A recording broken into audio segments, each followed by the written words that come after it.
அதிசய காரிய சித்தி தாயே ஓம் வாராகி நமோ நமக. அனைவருக்கும் வணக்கம். நான் உங்கள் தோழி கலை. இன்னைக்கு நம்ம சேனல்ல வெள்ளிக்கிழமை ரத சப்தமி அன்று செய்ய வேண்டிய சூரிய வழிபாட்டு முறையை பற்றி தான் பார்க்க போறோம். பஞ்சாங்கத்தின்படி ரத சப்தமி தொடங்குற நேரம் பார்த்தீங்கன்னா வியாழக்கிழமை காலை 10:12க்கே சப்தமி திதி தொடங்கிடுது. மறுநாள் வெள்ளிக்கிழமை காலை 8:54 வரை சப்தமி திதி இருக்கு. ரத சப்தமி வழிபாட்டை எப்பவும் சூரியன் உதயமாகக்கூடிய நேரத்தில் செய்ய வேண்டியது. அதனால பிப்ரவரி 16 வெள்ளிக்கிழமை அன்று தான் ரத சப்தமி வழிபாட்டை செய்யணும். இந்த ரத சப்தமி நாளன்று சூரிய குளியல் ரொம்பவே முக்கியத்துவம் வாய்ந்தது. நாம தெரிந்தோ தெரியாமலோ செய்த பாவங்களிலிருந்து விடுபடவும் செல்வ செழிப்புடன் வாழவும் இந்த குளியல் ரொம்பவே முக்கியமான ஒன்று. அது மட்டும் இல்லாம முக்கியமான ஒரு பரிகாரம் செய்யறதுனால உங்க வாழ்க்கையில இனிமே பணப்பற்றாக்குறை அப்படின்ற பேச்சுக்கே இடம் இருக்காது.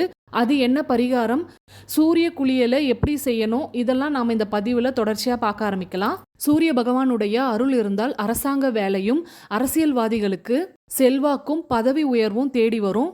இப்போ நிறைய பேருடைய கனவே இந்த அரசாங்க வேலை கிடைக்குமா அப்படின்றது தான். எல்லாருக்குமே அரசாங்க வேலை கிடைச்சிராது. அதுக்குரிய தெய்வங்களை நம்ம வழிபட்டால் மட்டும்தான் உயர் பதவியும் அரசாங்க வேலையும் கிடைக்கும். இந்த ரத சப்தமி நாளன்று சூரிய பகவானை வணங்கினால் கண்டிப்பாக அரசாங்க வேலை கிடைக்கும் அப்படின்னு நம்பப்படுது. அதனால அரசாங்க உத்தியோகம் எதிர்பார்க்கிறவங்களும் பதவி உயர்வு எதிர்பார்க்கிறவங்களும் இந்த ரத சப்தமி நாளை தவற விட்டுறாதீங்க. அன்றைய நாள் நவகிரகம் இருக்கக்கூடிய கோவில்ல சூரிய பகவானுக்கு முன்னாடி 2 கைப்பிடி அளவுக்கு கோதுமையை வச்சுட்டு கோதுமைக்கு மேல 2 நெய் தீபங்கள் ஏற்றி சூரிய பகவானை வழிபட்டீங்க அப்படின்னா கண்டிப்பா அரசாங்க வேலையும் பதவி உயர்வும் உங்களை தேடி வரும். இந்த தீபம் ஏற்றுவதை யாரு அரசாங்க வேலை எதிர்பார்க்கறாங்களோ அவங்க கையால தான் செய்யணும். முதல்ல இந்த ரத சப்தமி வழிபாடு எதனால செய்யணும் அப்படின்றத தெரிஞ்சுக்கலாம். தை மாதம் அமாவாசையை தொடர்ந்து வரக்கூடிய சப்தமி திதியில தான் ரத சப்தமி வழிபாடு செய்யணும்.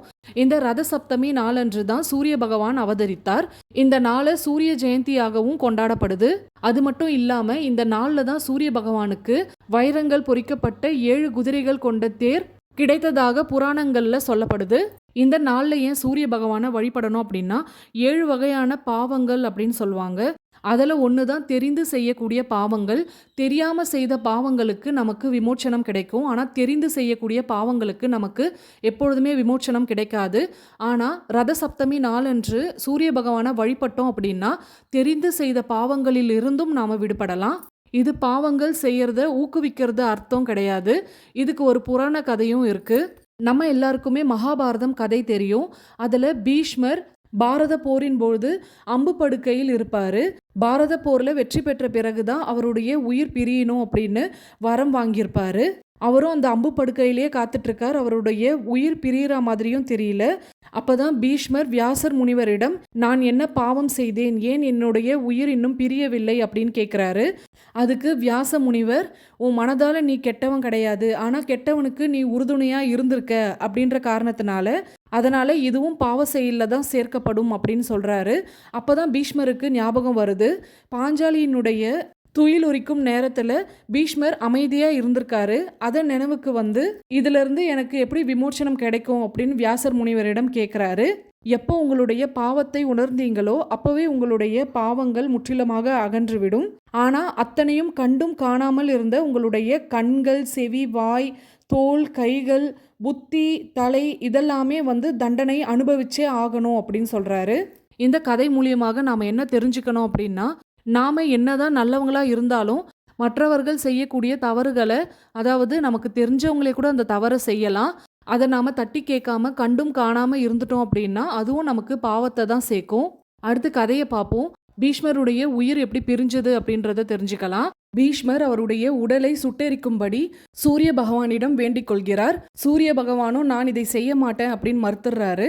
எருக்க இலைகளை சுட்டி காட்டிய வியாச முனிவர் அர்க்கம், அதாவது எருக்கு அப்படின்னா சூரியன் அப்படின்னு பொருள். சூரிய பகவான் தன்னுடைய தலையில எருக்க இலைகளை சூடி இருப்பாரு. பிரம்மச்சாரியான விநாயகருக்கு இந்த எருக்க இலைகள் உகந்தது. அதே போல பிரம்மச்சாரியான பீஷ்மருக்கும் இந்த இலைகளால அலங்காரம் செய்ய ஆரம்பிக்கிறாங்க. அப்போதான் கொஞ்சம் கொஞ்சமாக அமைதி அடைந்து பீஷ்மருடைய உயிர் ஏகாதசி நாளன்று பிரியுது. பீஷ்மருக்கு யாரும் இல்லாத காரணத்தினால யார் நீர்த்தார் கடன் செய்யறது அப்படின்னு வியாச முனிவரிடம் தர்மர் கேட்கிறாரு. அதுக்கு வியாச முனிவர் சூரியனுக்காக எருக்க இலை சூடி விரதம் இருக்கும். ரத சப்தமி நாள்ல பாரத தேசமே பீஷ்மருக்காக நீர்த்தார் கடன் அளிக்கும் அப்படின்னு அருள் புரிகிறாரு. இந்த ரத சப்தமி நாள்ல எருக்க இலை குளியல் செய்யறதுனால நம் பாவங்கள்ல இருந்து விடுபடுவதோடு பீஷ்மருக்கு நீர்த்தார் கடன் அளித்த புண்ணியமும் நமக்கு கிடைக்கும். ரத சப்தமி நாளன்று இந்த எருக்க இலைகளை வச்சு சூரிய குளியல் எப்படி செய்யணும் அப்படின்றத பார்க்கலாம். உங்க வீட்டில் எத்தனை பேர் இருக்கீங்களோ ஒவ்வொருவருக்கும் 7 இலைகள் பறிச்சு எடுத்துக்கணும். ஒவ்வொரு இலைகள் மேலேயும் கொஞ்சம் அக்ஷதையும், பெண்களுக்கு அக்ஷதை கூட கொஞ்சம் மஞ்சள் வைக்கணும், ஆண்களுக்கு அக்ஷதை கூட கொஞ்சம் விபூதி வைக்கணும். 7 இலையிலையும் வச்சதுக்கு அப்புறம் ஒவ்வொரு இலைகளையும் மேலே மேலே அடுக்கி வைக்கணும். இப்போ ஸ்க்ரீனில் அடுக்கி வச்சிருக்கேன் பாருங்க, இந்த மாதிரி செய்யணும். இந்த சூரிய குளியலை எந்த நேரத்தில் செய்யணும்னா சூரியன் உதயமாகிற நேரத்துக்கு 24 நிமிஷத்துக்கு முன்னாடி குளிக்கணும். எக்ஸாக்டாக சொல்லணும்னா சூரிய குளியல் செய்ய உகந்த நேரம் 5:17 6:59 சூரிய குளியலை செஞ்சு முடிச்சிடணும். இந்த குறிப்பிட்ட நேரம் 6 குளங்களில் குளிக்கக்கூடியவங்களுக்கு சாத்தியப்படலாம். நம்ம வீட்டில் பாத்ரூமில் குளிக்கிறதுனால இந்த டைமில் நமக்கு எல்லாருமே குளிச்சு முடிச்சிட முடியாது. அதனால் சூரியன் உதயமாகறதுக்கு முன்னாடி உங்கள் வீட்டில் இருக்கவங்க எல்லாருமே இந்த பரிகார குளியலை செஞ்சு முடிச்சிருங்க. எப்படி குளிக்கணும் அப்படின்னா இந்த 7 இலைகளையுமே உங்கள் தலைக்கு மேலே வச்சு உங்கள் பாத்ரூமில் கிழக்கை நோக்கி அமர்ந்து 3 சொம்பு தண்ணீரை இந்த இலைக்கு மேலே ஊற்றணும். அந்த தண்ணீர் வடிந்து உங்கள் உடம்பு முழுக்க பரவணும். ஒவ்வொரு சொம்பா எடுத்து நீங்கள் தலைக்கு மேலே ஊற்றும் பொழுது நான் தெரிந்தோ தெரியாமலோ செய்த பாவங்கள் அனைத்தும் விலகி அருள் புரிவாய் சூரிய பகவானே அப்படின்னு வேண்டிக்கோங்க. குளிச்சு முடிச்சதுக்கு அப்புறம் பூஜை அறையில் விளக்கேற்றிய பிறகு அதுக்கப்புறம் தான் சூரிய பகவானை பார்க்கணும். மண்ணால் செய்யப்பட்ட டம்ளரோ அல்லது கிண்ணமோ எடுத்துக்கோங்க. அதில் கொஞ்சமாக பசும்பாலை ஊற்றி, அதாவது காய்ச்சாத பாலை ஊற்றி சூரிய பகவானுடைய ஒளி அதில் பட்டதுக்கப்புறம் காய்ச்சி குடிக்கணும். அடுத்ததாக பண கஷ்டங்கள் நீங்க பொருளாதார சுமைகளில் இருந்து விடுபட ரத சப்தமி நாளன்று செய்ய வேண்டிய பரிகாரம் என்ன அப்படின்றத பார்த்துடலாம். ஒரு செம்பு தட்டோ அல்லது செம்பு கிண்ணமோ எடுத்துக்கோங்க. அதில் நவதானியங்களை நிரப்பி 2 கொட்டைப்பாக்கு தேவைப்படும். இப்போ நான் ஸ்க்ரீனில் காட்டிட்டு இருக்கேன் பாருங்க, இதுதான் முழுசாக இருக்கக்கூடிய கொட்டைப்பாக்கு. இது முழு பாக்குல இருந்து உடைச்சி தயார் செய்யற பாக்கு. இந்த பரிகாரத்துக்கு முழுசா இருக்கக்கூடிய கொட்டைப்பாக்கு தான் பயன்படுத்தணும். 2 முழு கொட்டை பாக்கு வாங்கிக்கோங்க. அதை தண்ணீரால சுத்தம் செய்துட்டு மஞ்சள் குங்குமம் பொட்டு வச்சு நவதானியங்கள் மேலே வைக்கணும். அதே மாதிரி கிழங்கு மஞ்சளையும் 2 கிழங்கு மஞ்சள் எடுத்துக்கோங்க. அதுலேயும் மஞ்சள் குங்குமம் இட்டு வைக்கணும். நவதானியங்கள் மேலே வச்சதுக்கு அப்புறமா கொஞ்சம் சில்லறை காசுகளை எடுத்து நவதானியங்கள் மேலே பரவலாக வைக்கணும். சில ரூபாய் நோட்டுகளை எடுத்துக்கோங்க. அது எவ்வளவு இருந்தாலும் பரவாயில்லை, 10 ரூபாய் இருந்தால் கூட பரவாயில்லை. அதை 2 நோட்டாக வைக்கிற மாதிரி பார்த்துக்கோங்க. 2க்கு மேல் எவ்வளோ ரூபாய் நோட்டுகளை வேணாலும் வைக்கலாம். இப்போ நான் எப்படி மடிச்சிருக்கணும் அந்த மாதிரி மடிச்சுட்டு அதில் ஒரு பச்சை நிற நூலை கட்டி வைங்க. அடுத்ததாக அதையும் அந்த நவதானியத்துக்கு மேலேயே வச்சுருங்க. இது எல்லாமே சூரியன் உதயமாகறதுக்கு முன்னாடியே தயார் செய்து வச்சுருங்க. சூரியன் உதயமாகக்கூடிய அந்த நேரத்தில் இந்த பாத்திரத்தை அப்படியே எடுத்துகிட்டு போயிட்டு சூரிய ஒளி படுற இடத்துல வச்சிடணும். உதிக்கும் சூரியனை பார்த்து ஓம் நமோ ஆதித்யாய ஆயுள் ஆரோக்கியம் தனம் புத்திர் பலம் தேஹிமே சதா இந்த மந்திரம் சொல்லி ஒரு 2 நிமிஷம் சூரிய பகவானை மனதார பிரார்த்தனை செய்துக்கோங்க. இந்த செம்பு பாத்திரத்தை அப்படியே எடுத்துட்டு வந்து உங்க பூஜை அறையில வச்சிருங்க. இந்த நவதானிய பாத்திரம் குபேர சம்பத்து ஏற்படுத்தக்கூடியது. தினமும் பூஜை அறையில சாமி படங்களுக்கு தூபம் காட்டும் பொழுது இந்த நவதானிய பாத்திரத்துக்கும் தூபம் காட்டுங்க. இந்த பாத்திரம் உங்க பூஜை அறையில வச்சதுக்கு அப்புறம் நோட் பண்ணி பாருங்க. தொடர்ந்து ஏதாவது ஒரு வழியில் உங்களுக்கு பணவரவு ஏற்பட்டு கொண்டே இருக்கும். நவதானியங்களை மாற்ற வேண்டிய அவசியம் இல்லை.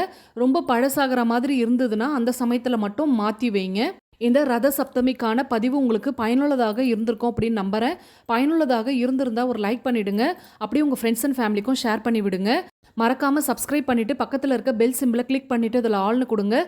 மீண்டும் அடுத்த பதிவில் சந்திப்போம். அதுவரை நன்றி, வணக்கம்.